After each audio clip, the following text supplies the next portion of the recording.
الحمدللہ والصلاة والسلام علی رسول اللہ وعلی آلہ واصحابہ وبعد۔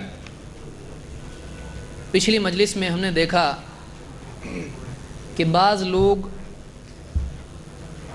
بدعات کے لیے یہ دلیل دیتے ہیں کہ حدیث میں ہے کہ جو اسلام میں اچھا طریقہ ایجاد کرے اس کو خود بھی ثواب ملے گا اور عمل کرنے والوں کا بھی۔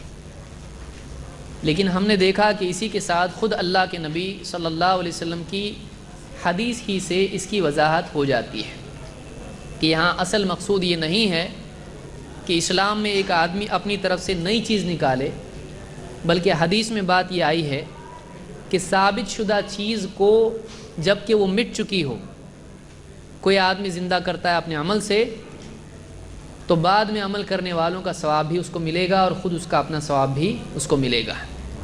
اور یہی معاملہ بدعات کا ہے کہ کوئی بدعت ایجاد کرتا ہے تو خود بدعات پر عمل کرنے والوں کا گناہ بھی اس کو ملے گا اور اس کی اپنی گمراہی تو اس کی بربادی کے لیے کافی ہے۔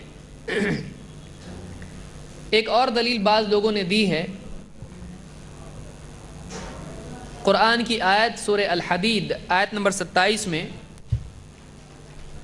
نصارہ کے سلسلے میں عیسائیوں کے بارے میں اللہ تعالیٰ نے ایک بات کہی ہے، اور اسی بات کو غلط سمجھنے کی، غلط طور پر سمجھنے کی وجہ سے بعض لوگ اس طرف گئے ہیں کہ دین میں اپنی طرف سے کوئی چیز نکالی جا سکتی ہے، حالانکہ یہ بات غلط ہے۔ کیا آیت ہے؟ اللہ تعالیٰ نے عیسائیوں کے بارے میں کہا وَرَهْبَانِيَّةً ابْتَدَعُوهَا، عیسائیوں نے رہبانیت ایجاد کی۔ رہبانیت کیا ہے؟ راہبہ سے یہ لفظ ہے، راہبہ کے مطلب ہوتے ہیں ڈرنے کے، ڈرنا، اور راہبہ خوف، ڈر، دہشت کو کہتے ہیں۔ عیسائیوں میں بعض لوگ ایسے تھے کہ اللہ کے ڈر کی وجہ سے، جہنم کے ڈر کی وجہ سے اتنا غلبہ ان پر ہو گیا اس کیفیت کا کہ انہوں نے اللہ کو راضی کرنے کے لیے اپنے اوپر بہت ساری حلال چیزیں، لذتیں بھی حرام کر لی۔ انہوں نے یہ سمجھا کہ ہم ان لذتوں میں پڑ جائیں گے، گمراہ ہو جائیں گے، دنیا میں کھو جائیں گے، تو انہوں نے اپنے طور پر ان حلال چیزوں کو، اچھے کھانے، اچھے لباس اور نکاح، ان لذتوں کو اپنے اوپر کیا کر دیا؟ حرام کر دیا۔ اور آج بھی آپ دیکھیں گے کہ عیسائیوں میں جو لوگ دین کے لیے فارغ ہو جاتے ہیں وہ لوگ نکاح نہیں کرتے ہیں۔ تو انہوں نے رہبانیت ایجاد کی، وَرَهْبَانِيَّةً ابْتَدَعُوهَا، انہوں نے رہبانیت اپنی طرف سے بطور بدعت نکالی، ابتدعوها، نئے سرے سے نکالی، نئی چیز نکالی۔ مَا كَتَبْنَاهَا عَلَيْهِمْ، ہم نے ان پر لکھا نہیں تھا، إِلَّا ابْتِغَاءَ رِضْوَانِ اللَّهِ، سوائے اللہ کی رضا کے۔ فَمَا رَعَوْهَا حَقَّ رِعَایَتِهَا، لیکن انہوں نے اس کی بھی رعایت کا حق ادا نہیں کیا، جو انہوں نے نکالا تھا انہوں نے اس کو بھی صحیح ڈھنگ سے پورا نہیں کیا۔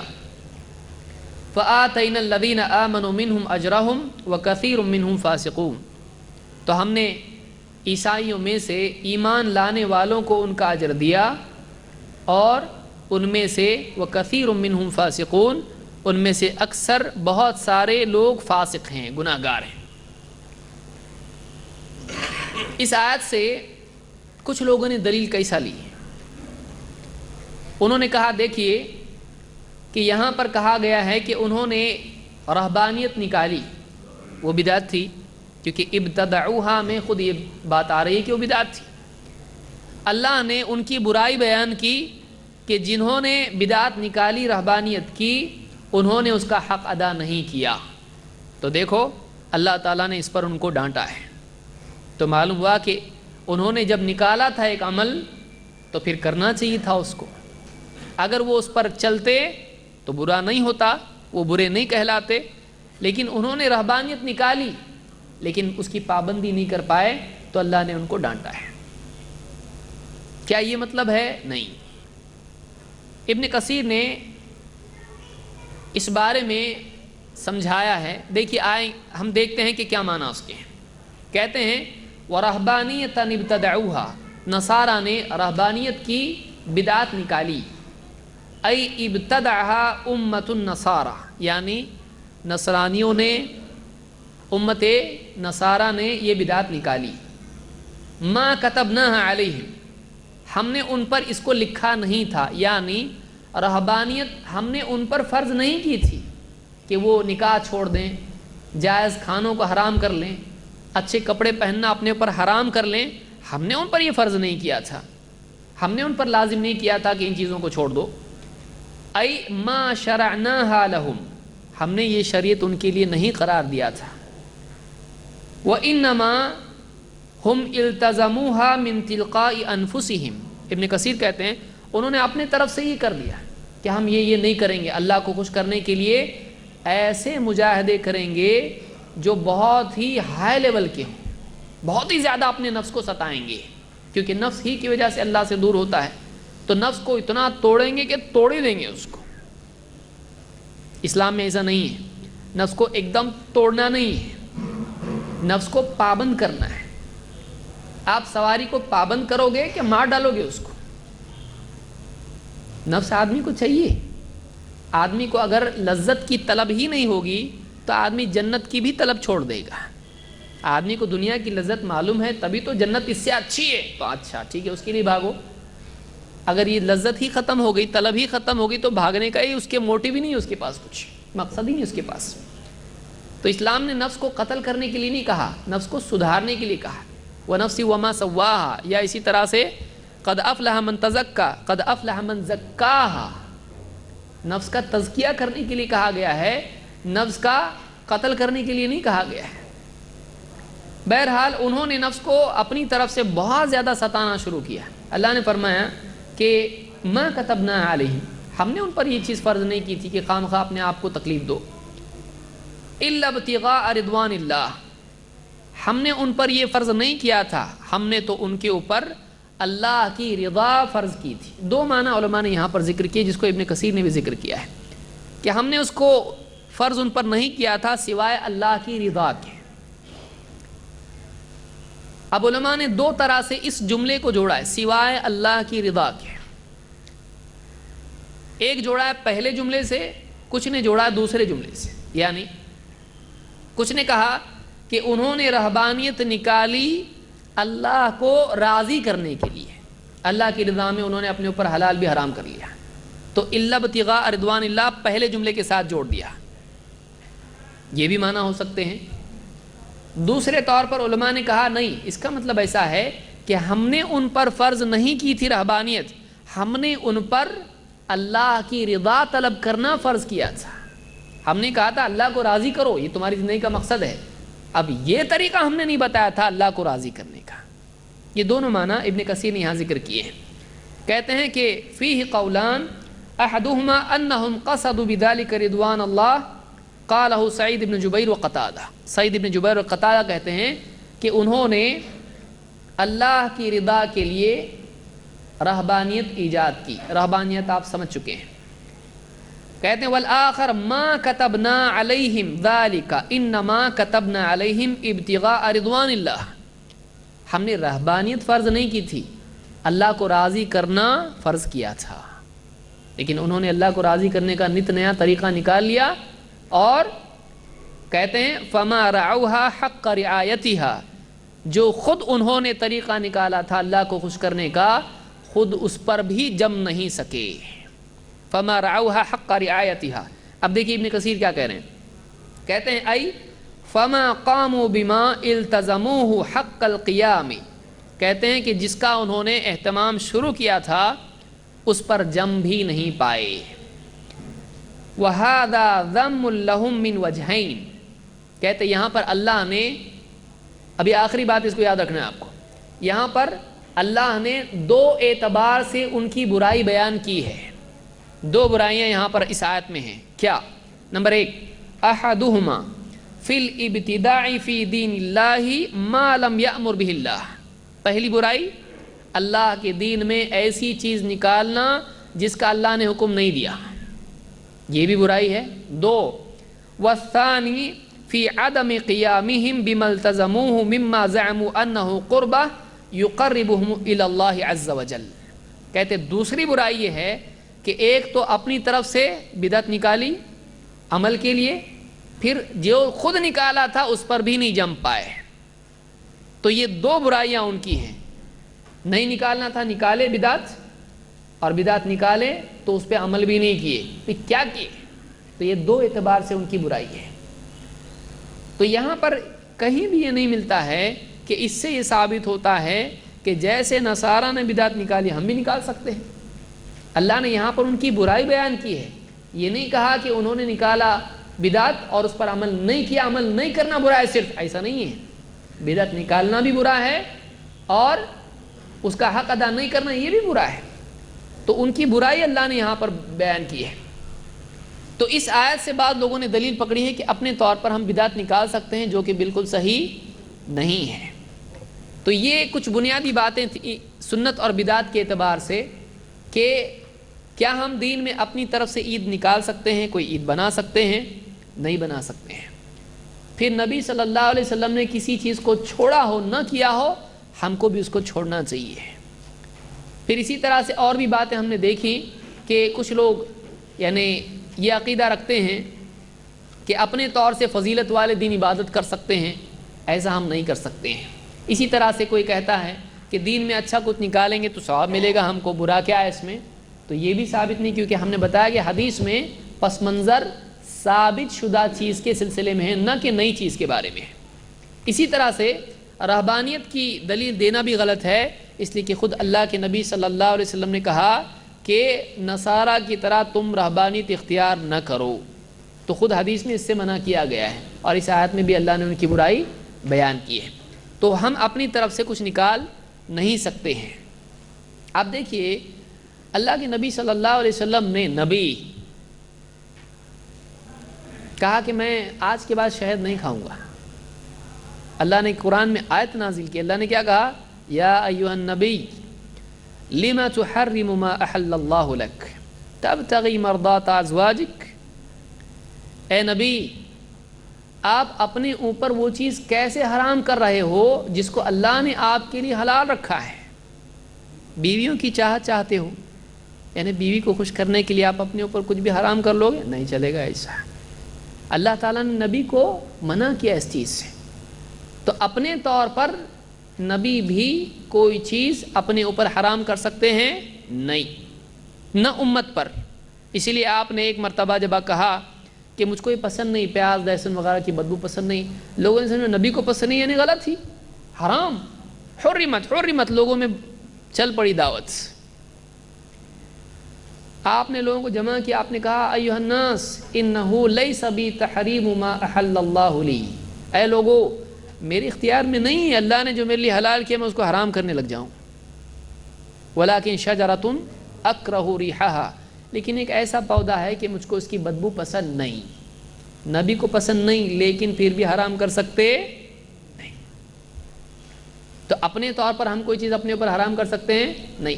بابا کے لیے گوشت حرام کرتا کہ نہیں؟ بولیے یہ درگاہ پہ جانے کا یہاں گوشت کھا کے نہیں جا سکتے، گاڑی پلٹی ہوتی وہاں پہ. کتنے لوگ ہیں آپ دیکھیے، کچھ درگاہ ہیں ایسی کہ جو ایک دم نان ویج چلتا نہیں، ادھر ایک دم ویجیٹیرین درگاہ ہے وہ. اسلام میں ایسا نہیں ہے. اسلام میں کوئی آدمی اپنے لیے کوئی چیز حرام کر سکتا ہے؟ نہیں کر سکتا. 40 دن تک ایسا کرنے کے لیے گوشت بند کرنا پڑتا ہے، یہ ایسا کرنا پڑتا ہے. اپنے اوپر کچھ بھی حرام کرنا اسلام میں نہیں ہے. نبی کے لیے نہیں ہے، غیر نبی کے لیے کیسا ہو سکتا ہے؟ نبی کو بھی اتھارٹی نہیں ہے، نہ اپنے لیے نہ امتی کے لیے. بتائیے وہ اتھارٹی امتی کو کہاں سے ملے گی؟ یہ سب قرآن و سنت سے جہالت کی وجہ سے ہے. اگر قرآن و سنت کا علم آدمی کے پاس ہو تو آدمی قدم پر گڑھوں میں نہیں گرے گا. دوسروں کو راستہ بتانے والی امت خود گڑھے میں گری ہوئی ہے. آپ بتائیے، اور اس سے زیادہ یہ کہ ان کے گڑھے اپنے گھر میں لے کے آ رہی ہیں، ان کی گمراہیاں خرید رہی پیسے دے دے کے. اس سے زیادہ کیا جہالت ہو سکتی ہے؟ اب بتائیے. بہرحال تو یہ باتیں کچھ تھیں جو ہم نے دیکھی. اب ہم آتے ہیں کہ میلاد النبی کی تاریخ کیا ہے، آپ کو ایک الگ سے صفحہ دیا گیا ہے، یہ ضمیمہ کے طور پر ہے، ایڈیشنل پیج ہے آپ کے لیے، کہ یہ جو جشن منایا جاتا ہے، میلاد النبی منائی جاتی ہے، تو یہ آیا کدھر سے اور کب آیا ہے؟ آپ کے پاس ہندی والوں کو بھی ہے، اردو والوں کو بھی ہے، دونوں کو ملے گا۔ بعض اوقات کوئی چیز الگ سے دینے سے اس کی اہمیت اور بڑھ جاتی ہے، زیادہ امپو کچھ تو ہے اس میں۔ اس کی تاریخ کیا ہے ہم دیکھتے ہیں۔ سب سے پہلی بات تو یہ کہ جو اس کے منانے کے قائل ہیں انہوں نے اس بات کو تسلیم کیا ہے کہ اللہ کے نبی صلی اللہ علیہ وسلم کے زمانے میں، صحابہ کے زمانے میں، تابعین کے زمانے میں، تبع تابعین کے زمانے میں یہ چیز نہیں تھی۔ اللہ کے نبی صلی اللہ علیہ وسلم، صحابہ، تابعین، تبع تابعین، یہ تینوں دور ہیں، ان تینوں ادوار میں یہ عید نہیں تھی، اچانک یہ بعد میں آئی ہے، بہت لیٹ آئی ہے۔ بعض علماء نے اس کی تاریخ بیان کی ہے، جیسے سیوطی کے بارے میں یاد رکھیں، وہ اس کے منانے کے قائل ہیں۔ میں آخر میں اس پہ آؤں گا کہ کچھ علماء کے نام ذکر کر کے کہتے ہیں یہ بھی اس کو بولتے ہیں منانا چاہیے، تو پھر کیوں نہیں منانے کا؟ تو ہم اس پر آخر میں گفتگو کریں گے، آخر میں مطلب جلدی آئیں گے اس پہ۔ سیوطی کہتے ہیں اس کے بارے میں، ان کی کتاب ہے جس میں انہوں نے اس کے بارے میں بات کی ہے۔ سیوطی کہتے ہیں کہ وہ اول من احدث فعل ذلك صاحب اربل، سب سے پہلے جس نے اس عمل کو، میلاد النبی کا عمل، میلاد منانے کا عمل، نبی صلی اللہ علیہ وسلم کی پیدائش کا دن منانے کا عمل نکالا، احدث، نیا عمل نکالنا، جس نے سب سے پہلے کیا، نبی صلی اللہ علیہ وسلم تھے؟ نہیں۔ کون تھا؟ صاحب اربل۔ اربل عراق میں ایک علاقے کا نام ہے۔ آپ عراق میں آپ میپ میں آج بھی دیکھ سکتے ہیں، دو علاقے ہیں، موصل اور اربل۔ آپ جو گوگل میپس میں بھی اس کو ڈھونڈ سکتے ہیں، اور گوگل میں زیادہ نہیں ڈھونڈنا، بہت کچھ کام کی چیزیں دیکھنا، اعتبار کی چیزیں لینا، ورنہ بعض لوگوں کے مفتی صاحب، مفتی گوگل، اسی سے جو ملتا ہے لے لیتے ہیں، ایسا نہیں ہونا چاہیے۔ میپ کی حد تک ٹھیک ہے، نقشہ تو نقشہ ہی ہوگا، بدلے گا نہیں۔ اسلام کے لیے بہت احتیاط کرنا چاہیے۔ اس میں آپ عراق میں ایک دم نارتھ میں، ایک دم اوپر کے حصے میں آپ دیکھیں گے تو دو علاقے آپ کو دکھیں گے، میرے پاس ہے نقشہ، اس کا میں رکھا ہوں، سب آپ کو نہیں دیا ہوں، آپ خود ڈھونڈ سکتے ہیں اس کو۔ اس میں ایک علاقہ ہے موصل اور ایک ہے اربل۔ اس کو آپ انگلش میں اگر آپ گوگل میں کریں گے اربل، IRBIL، یا ER، بعض اس میں یہ بھی لکھا ہوا ہے نقشوں میں، ERBIL، اربل، اربل اس طرح سے، اور موصل MAUSIL ایکچولی ہونا چاہیے اس کی، لیکن اس میں موصل بھی لکھا ہے، موصل MOSUL۔ یہ دونوں علاقے عراق کے ہیں اور دونوں تقریباً قریب قریب ہیں، موصل اور اربل۔ کہتے ہیں وَأَوَّلُ مَنْ أَحْدَثَ فِعْلَ ذَلِكَ صَاحِبُ اربل، سب سے پہلے جس نے اس کو ایجاد کیا، گھڑا، وہ کون تھا؟ اربل والا، یعنی اربل کا حاکم، اربل کا حاکم، الملک المظفر ابو سعید ککبری، یہ ترکی نام ہے، ککبری جو ہے یہ ترکی لقب ہے۔ اس کا نام کیا تھا؟ یعنی وہ الملک المظفر ابو سعید ککبری ابن زین الدین علی ابن بکتکین، یہ کیا ہے؟ یہ سب ترکی نام ہے۔ احد الملوک الامجاد والکبراء الاجواد، یہ بہت ہی شریف قسم کا نیک دل سخی انسان تھا، کیونکہ ایسے بولے بھالے لوگ ہی اسی چیزوں میں پڑتے ہیں۔ آدمی کو نیک ہونا کافی ہے؟ نیک ہونا کافی نہیں ہے، سمجھدار ہونا بھی ضروری ہے، کیونکہ نیکی کے ساتھ اگر سمجھداری نہ ہو تو آدمی اکثر گڑھے میں گرتا۔ اور تاریخ آپ اٹھا کے دیکھیے، اور اس سے پہلے جو آپ نے سنا نصارہ کا، کیوں کیے تھے انہوں نے یہ سب حرام اپنے اوپر؟ اچھے ارادے سے کیے تھے۔ تو نیک ارادہ ہونا یہ کافی نہیں ہے، انسان کا شریعت کا علم بھی اس کے پاس ہونا چاہیے، کیونکہ اکثر گمراہیاں اچھے ارادے سے غلط راستے پہ جانے سے پیدا ہو جاتی ہیں۔ جیسے میں نے شروع میں کہا تھا کہ کوئی آدمی نیک ارادے سے مسجد کے لیے سود کا پیسہ دے تو چلے گا نہیں، اس کو علم ہونا چاہیے بابا یہ پیسہ نہیں چلتا ادھر، بولے ایکسٹرا ہے نا، پیسہ تو پیسہ ہے۔ بہت سارے لوگ کیا بولتے ہیں پیسہ ہے نا، اس نے کیا بگاڑا تمہارا، تو پیسہ ہے لیکن وہ حرام ہے، جائز نہیں ہے۔ تو علم ہونا ضروری ہے، صرف نیک دل ہونا انسان کا، نیک ارادہ ہونا کافی نہیں ہے۔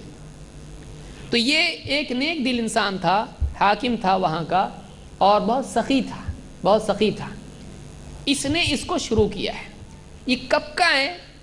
اس کی وفات 630 ہجری میں ہوئی ہے، یعنی یہ اس کا جو ٹائم ہے اللہ کے نبی صلی اللہ علیہ وسلم کے تقریباً 500 سال بعد کا ہے۔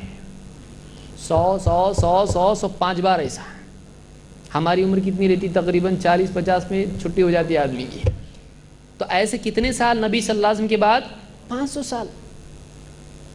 تب تک بیچ میں نہیں تھا۔ سب سے پہلے کہاں نکلا ہے؟ معلوم ہے یہ بات کی چیز ہے، اللہ کے نبی صلی اللہ علیہ وسلم کے زمانے میں نہیں تھی۔ تو سب سے پہلے اس کو شروع کیا صاحب اربل نے، اور اس کا نام کیا ہے؟ ابو سعید ککبری۔ بعد نے کوکبری لکھا ہے، بعد نے ککبری لکھا ہے، تو مختلف، جو کہ نام دوسری زبان کا ہے۔ آپ انگلش میں بھی دیکھیں گے کیا حال ہوتا ہے جو دوسری زبانوں کے نام ہوتے ہیں ان کا۔ تو اس نے اس کو شروع کیا، اور الحاوی للفتاوی میں سیوطی نے اس کو ذکر کیا ہے۔ لیکن واقعی اس نے اس کو رائج کیا، اس کی شروعات کرنے والا ایک دوسرا تھا، یہ اربل کا تھا۔ اربل کے قریب میں ایک دوسرا علاقہ ہے، کیا نام اس کا؟ موصل۔ اس میں عمر ملا یا ملا عمر نام کا ایک آدمی تھا۔ اب ڈر جائیں گے نام سن کے، وہ دوسرے لوگ ہیں، یہ دوسرا آدمی ہے۔ عمر ملا نام کا ایک آدمی تھا۔ ابو شامہ کہتے ہیں اپنی کتاب الباعث علی انکار البدع والحوادث میں کہ وَكَانَ أَوَّلُ مَنْ فَعَلَ ذَلِكَ بِالْمَوْصِلِ الشَّيْخ عمر ابن محمد الملا أحد الصالحين المشهورين وبه اقتدى في ذلك صاحب اربل وغيره رحمهم اللہ تعالی۔ ابو شامہ بھی اس کے قائل ہیں، میں اسی لیے ان کے اقوال ذکر کر رہا ہوں کہ وہ خود کہہ رہے ہیں کہ کس نے نکالا اس کو، جو مانتے ہیں وہ خود کیا کہہ رہے ہیں، کون لائے ہیں اس کو۔ کہتے ہیں کہ سب سے پہلے یہ جو میلاد یا مولد جس کو عربی میں کہا جاتا ہے، عرب اس کو عام طور سے مولد کہتے ہیں، ہمارے یہاں میلاد اس کو کہا جاتا ہے، دونوں کے ایک ہی معنی ہوتے ہیں۔ سب سے پہلے میلاد منانے کی شروعات کی موصل میں کس نے؟ ملا عمر نامی ایک انسان نے، جو نیک آدمی تھا اور مشہور تھا، بہت نیک آدمی ہی ہے، اور اسی سے یہ عمل لیا کس نے؟ اربل والے نے۔ تو اربل میں بھی کہاں سے گیا یہ؟ اس کو یاد رکھیے، ہسٹوریکل چیزیں آپ کو معلوم ہونا چاہیے، آیا کدھر سے یہ 500 سال بعد آیا ہے۔ تو کہتے ہیں کہ وَبِهِ اقتدى فِي ذَلِكَ صاحب اربل، صاحب اربل نے، ککبری نے بھی اس کو ملا عمر سے لیا ہے، اور اللہ ان سب پر رحم کرے، اس کی دعا ابو شامہ دے رہے ہیں، اللہ سب پہ رحم کرے، ہم کیا پرابلم ہے، لیکن بدعت پر اللہ رحم نہ کرے، ہاں بدعتی کو اللہ ہدایت دے دے۔ تو اس کتاب میں، یہ 2 کتابیں ہیں، ان میں ایک بات ہم کو معلوم ہوئی کہ اس کی جس کو آپ اوریجن کہیں گے، شروعات کہیں گے، وہ ہوئی ہے موصل میں، اور موصل سے اس کو لیا ہے صاحب اربل نے۔ کب؟ اس کی وفات 630 میں ہے۔ علماء نے کہا 6ٹھی صدی کے سیکنڈ ہاف میں، یعنی 550 کے بعد ہی کے پیریڈ میں یہ آیا ہے، یعنی 500 تک یہ چیز تھی امت میں نہیں۔ اتنے بڑے بڑے علماء، امام، قرآن و حدیث کا علم رکھنے والے، صحابہ، تابعین، تبع تابعین، چاروں امام محدثین، امام بخاری، مسلم، ابو داؤد، ترمذی، نسائی، ابن ماجہ، امام احمد، کتنے لوگ ہیں، کون کون ہیں، انہوں نے منایا اس کو نہیں۔ ان کو محبت نہیں تھی اللہ کے نبی صلی اللہ علیہ وسلم سے، قرآن نہیں سمجھتا تھا ان کو، حدیث نہیں سمجھتی تھی ان کو، یعنی 500 سال تک امت میں یہ تھا نہیں۔ نکالا تو کس نے نکالا اس کو؟ ملا عمر نامی آدمی، کون ہے اس زمانے کا؟ کوئی عالم ہے؟ ان کی کوئی کتاب آپ نے پڑھی؟ بخاری بائے ملا عمر، کوئی ایسی پڑھی آپ؟ کوئی ایسا فیمس آدمی نہیں ہے. اس علاقے کا ایک آدمی تھا, اچھا آدمی تھا, ٹھیک ہے, نیک آدمی تھا, لیکن میں نے جسے پہلے کہا صرف نیک ہونا کافی نہیں ہے, نیک ہونے کے ساتھ ساتھ کیا ہونا چاہیے؟ شریعت کا علم. ہم کو دین کے علم پر چلنے کے لیے کہا گیا ہے. یہ نہیں کہ کوئی نیک ہے تو جو بھی بولے اس کی بات مان لو. اسی لیے امام مسلم وغیرہ کا آپ مقدمہ پڑھیں, بولے بھالے لوگ ہی حدیث گھڑنے میں بہت آگے بڑھے ہیں کہ کسی طرح سے اللہ کے نبی پر جھوٹ بول دو, لوگ عمل میں لگ جائیں گے. ایسے کتنے لوگ ہیں. بہرحال وہ ہم الگ درس ہے ہمارا اس کا. تو یہاں پہ معلوم ہوا کہ میلاد منانا موصل سے شروع ہوا, لیکن کس میں؟ سنیوں میں, اہل سنت والجماعت میں. اس لیے کہ اس سے پہلے اس کی ابتدا ہوئی ہے شیعہ میں. بیسیکلی اس کو نکالنے والا کون ہے؟ سنی نہیں ہے, اس کو نکالنے والے شیعہ ہیں. آئیے میں آتا ہوں اس پہ بھی. اس سے پہلے کہ اس پہ ہم جائیں, ہم دیکھتے ہیں کہ اس میں ہوتا کیا تھا. مجلس میلاد جو ہوتی تھی اس میں ہوتا کیا تھا. ابن کثیر نے البدایہ والنہایہ میں اس کو ذکر کیا ہے, جلد نمبر 13 صفحہ نمبر 160 پر. کہتے ہیں وکانا, یہ جو اربل میں ہوتا تھا کیا ہوتا تھا, کہتے ہیں وکانا یحضر عنده فی المولد اعیان العلماء والصوفیہ, کہ صاحب اربل ککبری کے یہاں پر, حاکم کے یہاں پر مولد میں کئی علماء آتے تھے اور صوفیہ آتے تھے. صوفی حضرات, دیکھیے یہ صوفی حضرات جہاں آتے ہیں تھوڑا سا کچھ نہ کچھ آتا ہی ہے. تو یہ علماء اور صوفیہ اس کی مجلس میں آتے تھے. فَيَخْلَوْ عَلَيْهِمْ وَيُطْلِقُ لَهُمْ, ان کو وہ لباس عطا کرتا تھا, پہناوے دیتا تھا, جوڑے دیتا تھا پہننے کے, اور ان پر ہاتھ کھول دیتا تھا یا ان کو چھوڑ دیتا تھا جو چاہے کریں, یعنی ان کے لیے خوب فراخی کر دیتا تھا. یطلق لهم وَيَعْمَلُ لِلصُّوفِيَّةِ سَمَاعًا مِنَ الظُّهْرِ إِلَى الْفَجْرِ, ظہر سے لے کر, ظہر کی نماز سے لے کے فجر کی نماز تک صوفیوں کے لیے کیا ہوتا تھا؟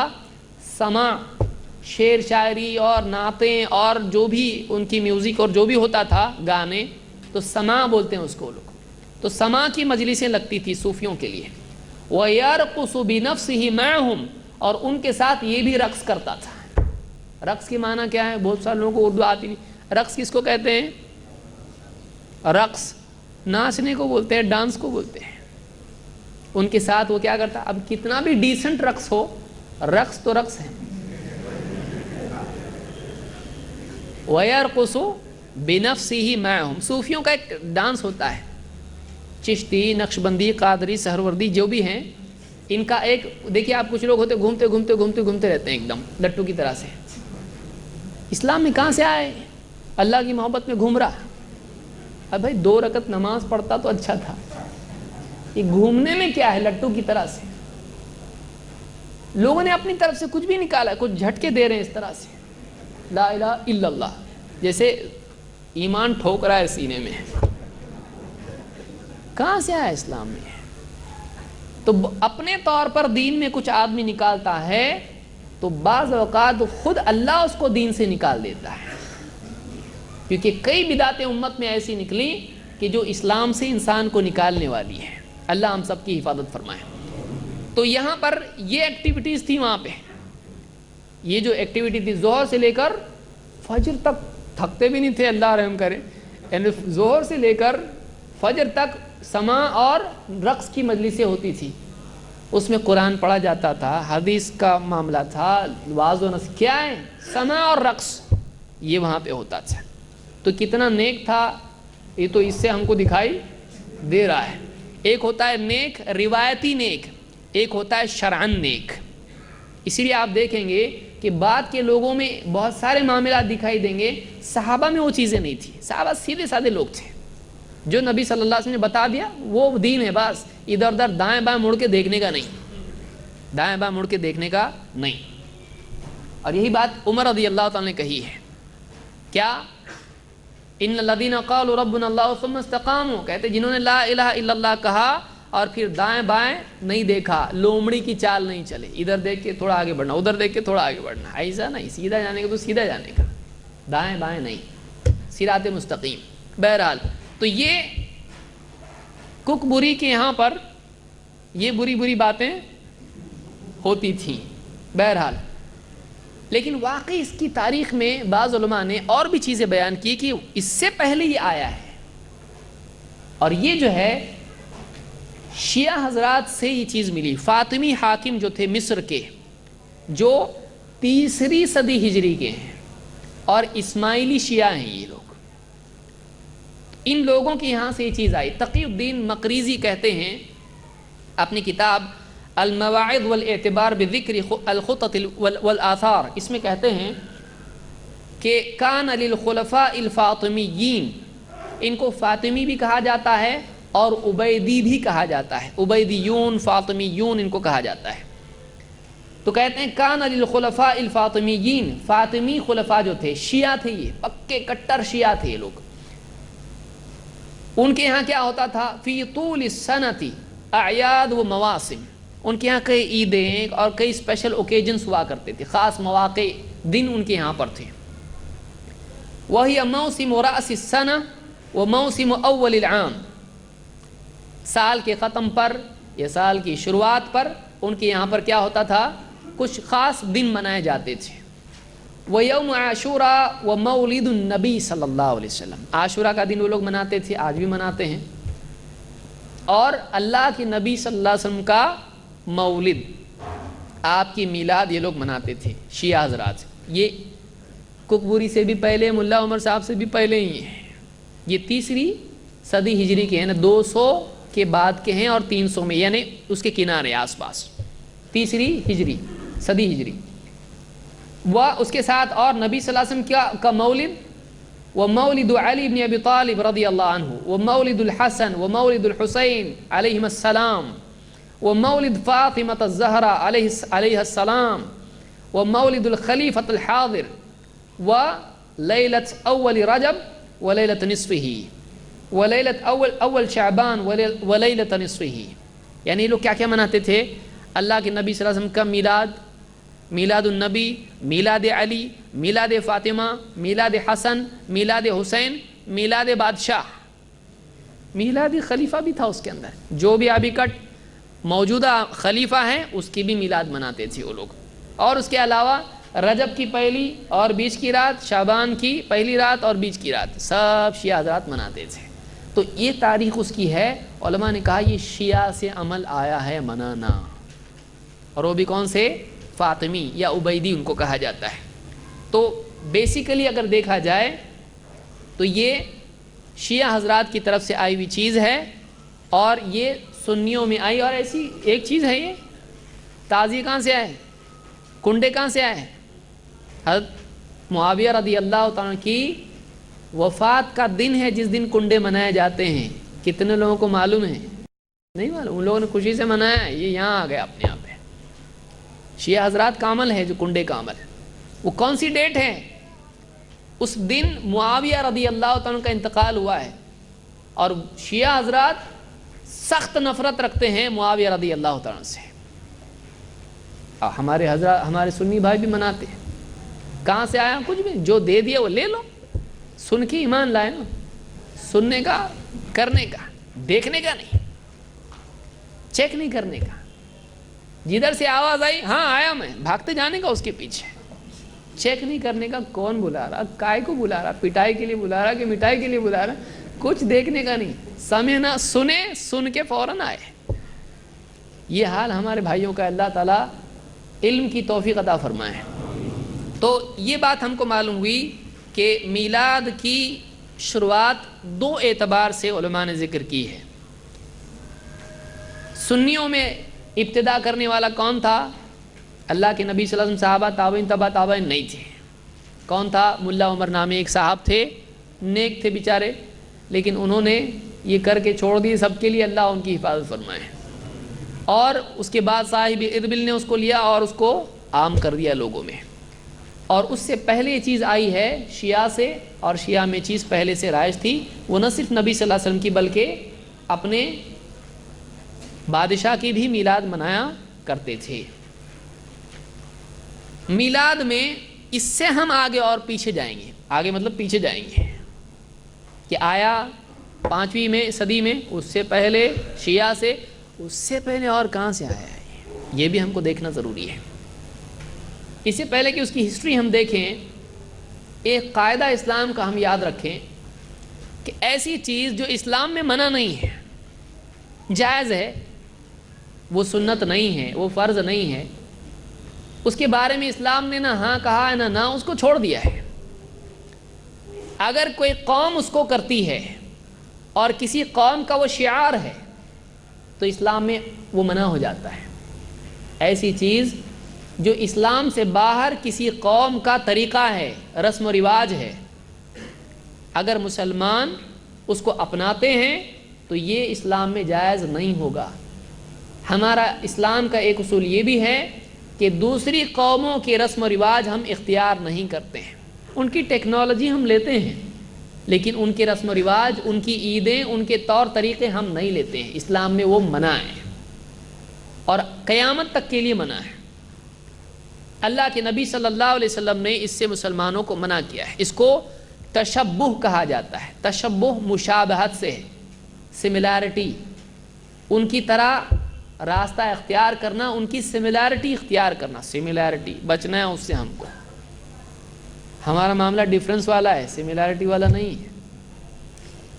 اللہ کے نبی صلی اللہ علیہ وسلم کیا فرماتے ہیں؟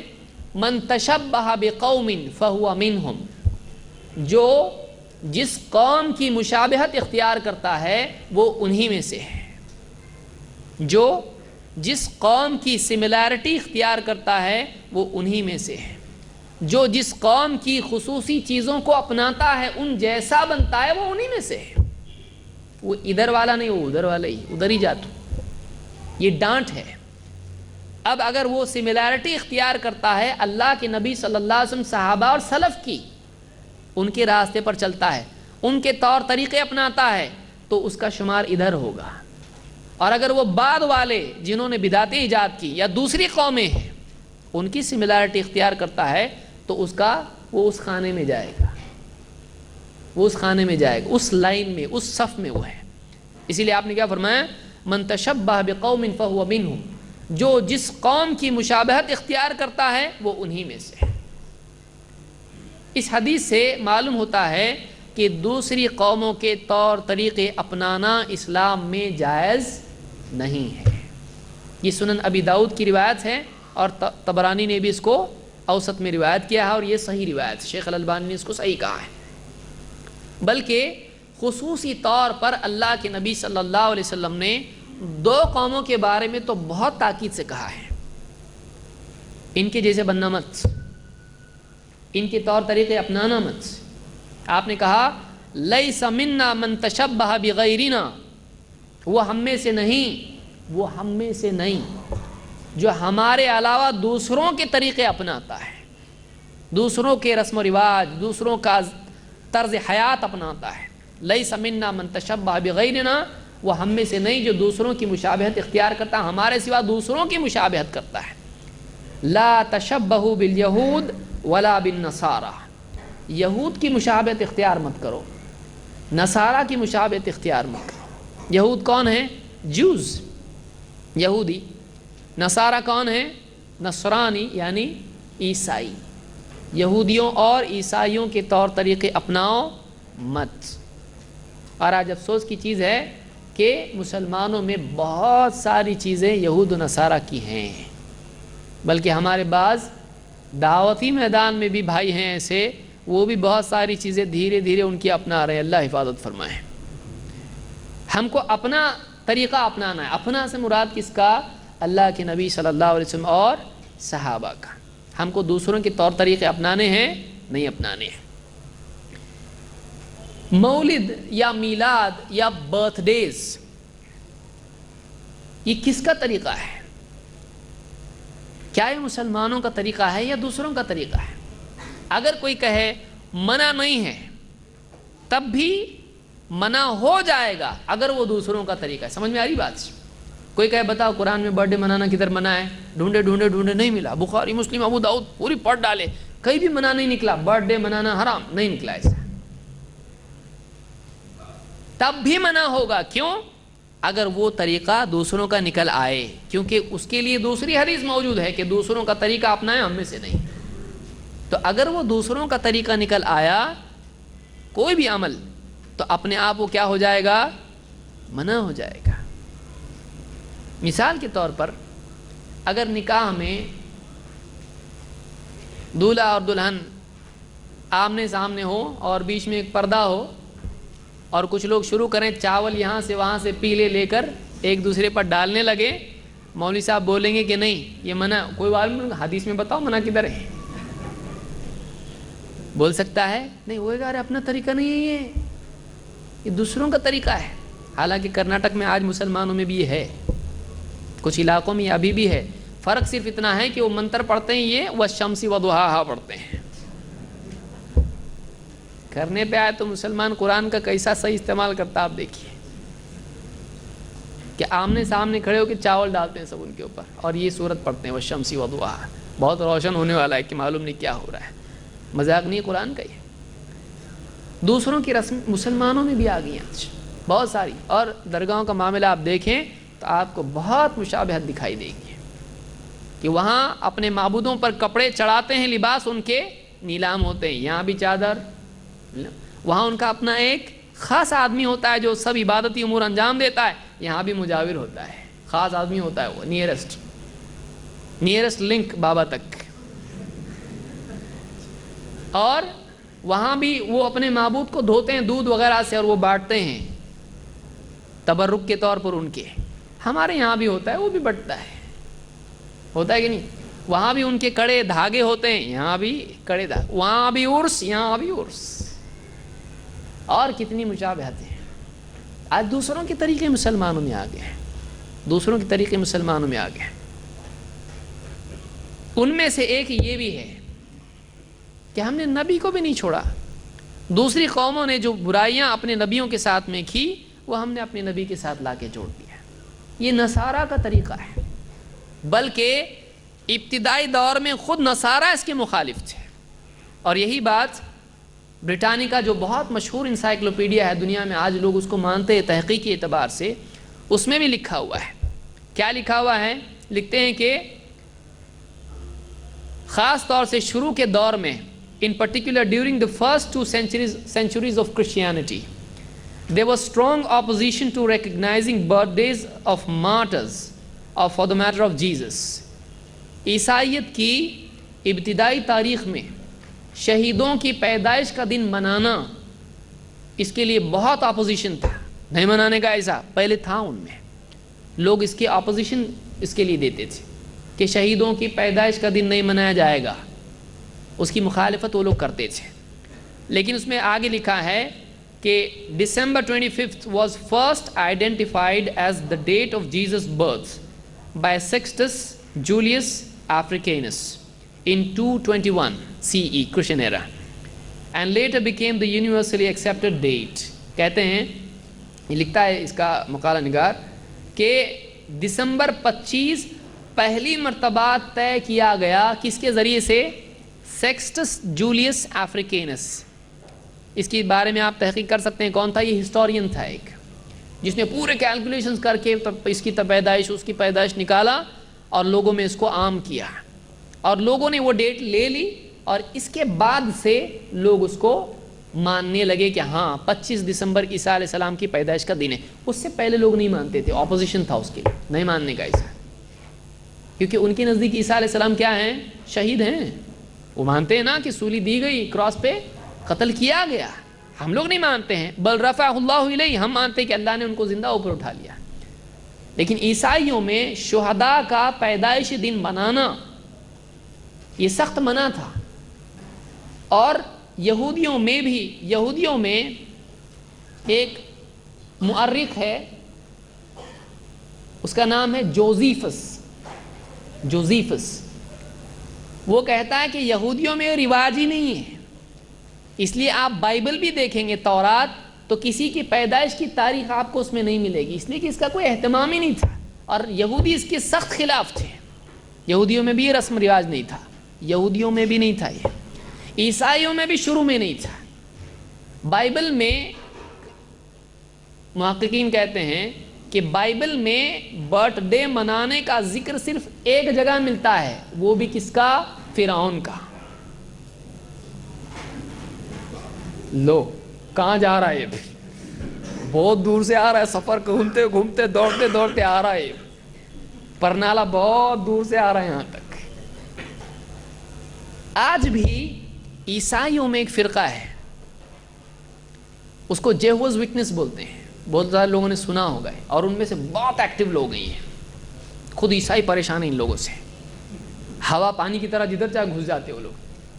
ان کے کام کرنے کے بارے میں آپ اندازہ لگا سکتے ہیں، اور اپنی غفلت بھی آپ اس سے کمپیئر کیجئے کہ انہوں نے کئی لاکھ لوگوں کا ایک اجتماع کیا جس میں گونگے بہرے صرف اشارے سے اس میں سپیچ تھی، کئی لاکھ لوگ، کہاں پہ؟ وہ بھی افریقہ میں، کہ صرف اشاروں سے انہوں نے پروگرام پورا کیا، اور کئی لاکھ گونگے بہرے اس میں تھے، اور وہ عیسائی تھے اس میں۔ اتنا ہائی لیول کا کام کر رہے ہیں وہ لوگ، اور اپنے کو گھر میں بچہ انگوٹھا دکھا کے بھاگ رہا، اپنے کو بچے کو نہیں معلوم ابھی تک، بیوی کو نہیں معلوم ابھی تک، ان کو کیا معلوم ہوگا، اس کو نہیں معلوم تو ان کو کیا سکھائے گا؟ وہ لوگ گونگوں کا اجتماع کر رہے ہیں، یہاں گھر میں اجتماع نہیں ہو رہا، باپ ہے تو بیٹا نہیں، بیٹا ہے تو باپ نہیں ہے، بیوی ہے تو شوہر نہیں، شوہر ہے تو بیوی نہیں گھر کے اندر۔ دین کے لیے کوئی وقت ہی نہیں ہے کہ ایک وقت بیٹھ کے دین کی بات ہو، کچھ دین کی بات سنیں کچھ۔ وہاں وہ لوگ لاکھوں لوگوں کو جمع کرے، وہ بھی گونگے بہروں کو، یا کان رہ کے زبان رہ کے ان کے یہاں نہیں ہے۔ جس امت پر دعوت کی ذمہ داری دوسریوں کے لیے، اب بتائیں، اور جن کے نبی کے بارے میں کہا قرآن میں خود کہ وہ رسولاً الی بنی اسرائیل، کہ عیسیٰ علیہ السلام صرف بنی اسرائیل کے لیے رسول ہیں، خود بائبل میں ہے کہ مجھ کو صرف بنی اسرائیل کی بھیڑوں کے لیے بھیجا گیا ہے۔ جس کے نبی نے خود کہا ہے کہ میں بنی اسرائیل کے لیے آیا ہوں، وہ پوری دنیا میں چھا رہے ہیں، گونگوں تک جا رہے ہیں، اندھوں تک جا رہے ہیں، کئی زبانوں میں ترجمے بائبل کے ہیں۔ اور مسلمان، ہمارے نبی ساری دنیا کے لیے، تو تیرے گھر کے لیے نہیں ہو رہا ابھی تک، کیا کر رہا ہے تو؟ کیا حال ہے مسلمان کا؟ سوچنے کی چیز، اس کو خود دین سکھانا پڑ رہا ہے بار بار۔ یہ ان کی چیزیں لے رہا ہے اور اپنی ان کو نہیں دے رہا ہے، اتنی شرم کی بات ہے۔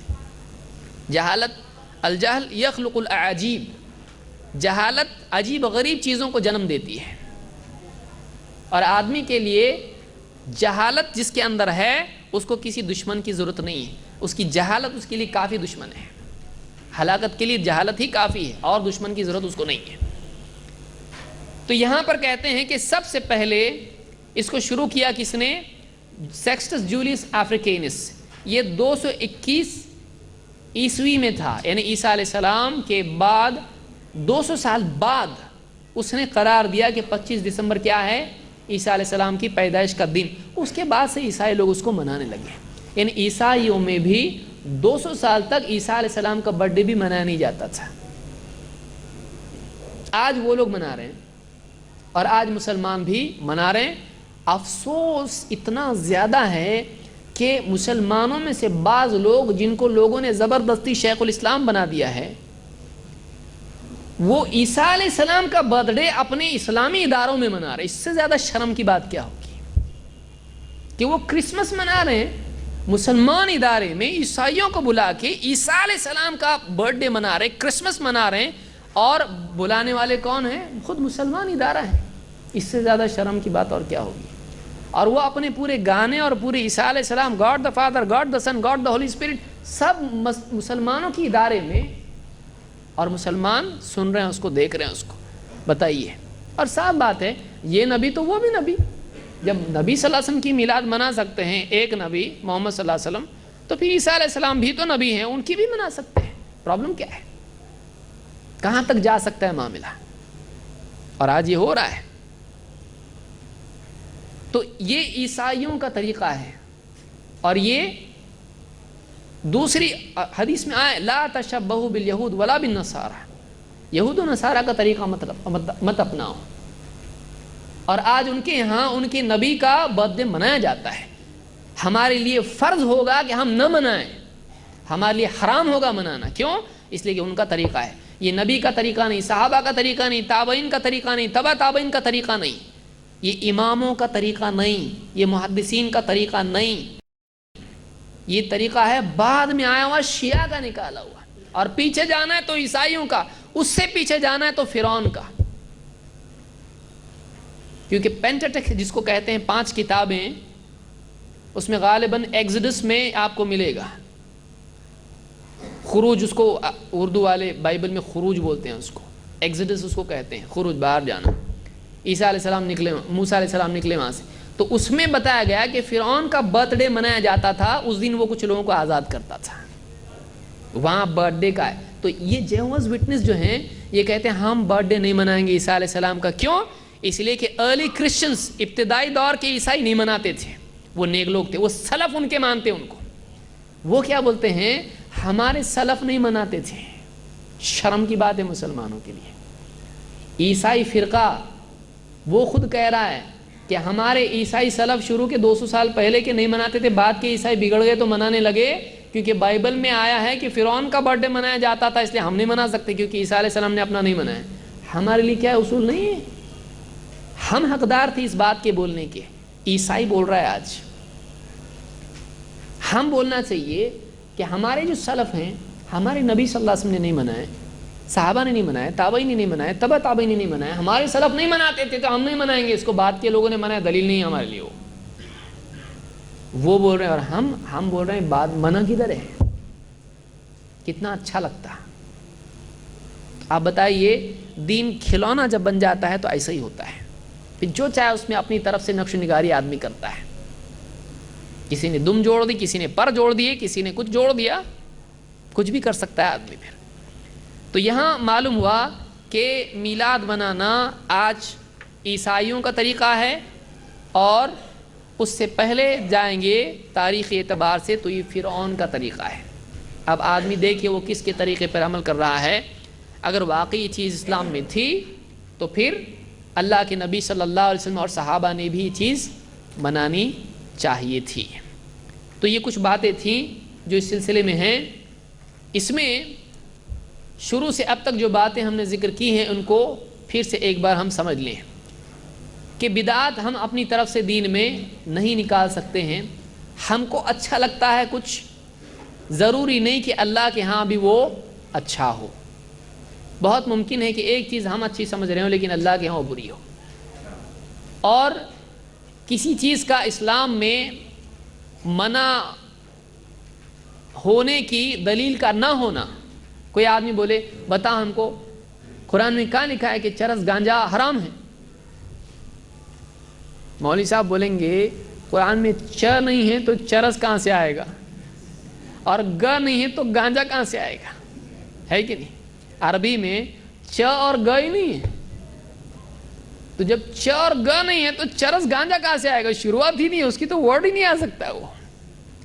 لیکن کیا چرس گانجا حلال ہے؟ حرام ہے؟ بولے کہ حرام ہے تو بتاؤ حرام کدھر ہے؟ بولے کہ حرام ہے بابا، حرام ہے، قانوناً حرام ہے، ہر اعتبار سے حرام ہے۔ کیوں؟ اس لیے کہ علت اس کی پائی جاتی ہے اس میں۔ حدیث میں کیا ہے کہ ہر نشے والی چیز کیا ہے؟ حرام ہے۔ کل مسکر خمر و کل خمر حرام، ہر نشے والی چیز خمر ہے اور ہر خمر حرام ہے۔ تو اگر اس کا اگرچہ اس کا نام نہیں آیا ہے لیکن اس کی وجہ موجود ہے، نشہ موجود ہے، تو نشہ چاہے کھا کے آئے یا پی کے آئے یا بھاپ لے کے آئے۔ کچھ لوگ بولیں گے کہ اس زمانے میں دیکھو شراب تھی، وہ پیتے تھے تو پینے سے منع کیا ہے، یہ تو کھا رہے ہیں ہم لوگ، چبا رہے ہیں، اور کھانے والے کھانے پہ آ جائیں تو چپکلی بھی کھا جاتے ہیں۔ یہ ایسی گندگی ہے کہ نشہ جو ہے ایک آدمی، اور یہی بدعت کے بارے میں آپ کمپیریٹیولی یاد رکھیں اس کو، نشہ جو ہے ایک بار آدمی کو ایک سطح پہ رہنے نہیں دیتا ہے، ایک وقت کے بعد اس سے بھی نشہ نہیں ہوتا، اس سے زیادہ لگتا ہے۔ جو لوگ اس میں رہ چکے ہیں وہ آپ کو اچھا سمجھائیں گے اس کو زیادہ، کہ ایک وقت کے بعد اتنا نہیں، تھوڑا آگے کا۔ اور تو ایک وقت ایسا بھی آتا ہے ڈرگ ایڈکٹس کے لیے کہ ان کو یہ چھوٹی چھوٹی چیزیں کام نہیں کرتی، پھر ان کو چپکلی، گرگٹ اور کیا کچھ نہیں کھانا پڑتا ہے، ایسا بھی کھاتے ہیں وہ لوگ۔ تو اسی طرح سے بدعات میں بھی آدمی ایک حد پہ نہیں رہتا ہے، بڑھتے بڑھتے بڑھتے بڑھتے بدعات انسان کو بعض اوقات بلکہ اکثر اوقات کفریات اور شرکیات میں لے جاتی ہے۔ نبی صلی اللہ علیہ وسلم کے طریقے سے ہٹنا یہ آدمی کو گمراہی کے ایک سے بڑھ کے دوسرے اور بڑے راستے پر لے جاتا ہے، اور زیادہ گمراہی تک لے جاتا ہے۔ وَلَا تَتَّبِعُوا السُّبُلَ فَتَفَرَّقَ بِكُمْ عَنْ سَبِيلِهِ فَتَفَرَّقَ بِكُمْ عَنْ سَبِيلِهِ۔ تم صراط مستقیم کو چھوڑ کر تم دوسری راہوں میں مت نکل جانا، اس لیے کہ وہ تم کو اللہ کی راہ سے دور کر دیں گی۔ فَلْيَحْذَرِ الَّذِينَ يُخَالِفُونَ عَنْ أَمْرِهِ أَن تُصِيبَهُمْ فِتْنَةٌ أَوْ يُصِيبَهُمْ عَذَابٌ أَلِيمٌ۔ اللہ نے فرمایا کہ جو لوگ اس نبی کے طریقے کی مخالفت کرتے ہیں، اس نبی کے راستے کی مخالفت ہٹ کے اور راستے پر چلتے ہیں، انہیں ڈرنا چاہیے کہ کہیں وہ فتنے میں مبتلا نہ ہو جائیں، کہیں وہ فتنے میں مبتلا نہ ہو جائیں۔ نبی کے راستے سے ہٹنے والے فتنے میں مبتلا نہ ہو جائیں۔ امام احمد ابن حنبل کہتے ہیں فتنہ سے مراد شرک ہے، فتنہ سے مراد شرک ہے۔ نبی کی سنت سے ہٹنا انسان کے لیے شرک میں پڑنے کا دروازہ کھول دیتا ہے۔ بہت ممکن ہے آدمی سنت سے ہٹ کے جب بدعت پر جائے گا تو بدعت پر دھیرے دھیرے ہو سکتا ہے وہ شرک میں چلا جائے۔ اور یہ سمجھنے کے لیے ہم کو بہت بڑی پی ایچ ڈی کرنے کی ضرورت نہیں ہے۔ آج ہمارے ہاں دیکھیں آپ کہ آج مسلمان بدعت میں بڑھتے بڑھتے بڑھتے شرکیات میں چلے گئے۔